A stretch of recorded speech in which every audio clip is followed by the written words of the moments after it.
নানা কর্মসূচিতে জাতির শ্রেষ্ঠ সন্তান শহীদ বুদ্ধিজীবীদের স্মরণ করা হচ্ছে ৩ পার্বত্য জেলা ও কক্সবাজারে।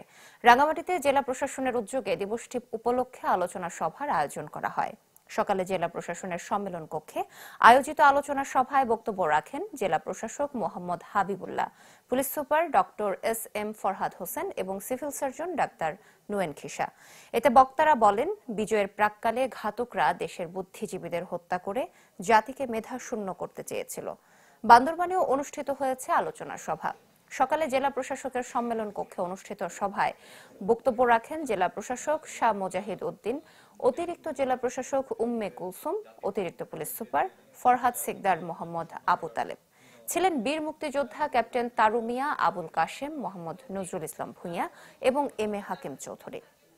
খাগড়াছড়িতে শ্রদ্ধা আর ভালোবাসায় স্মরণ করা হচ্ছে দিবসটি।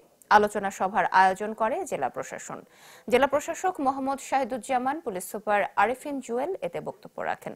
বলেন, বুদ্ধিজীবীদের হত্যার মাধ্যমে হানাদার বাহিনী জাতিকে ধ্বংস করতে চাইলেও তারা সফল হয়নি। এদিকে কক্সবাজারেও নানা আয়োজনে পালিত হচ্ছে শহীদ বুদ্ধিজীবী দিবস।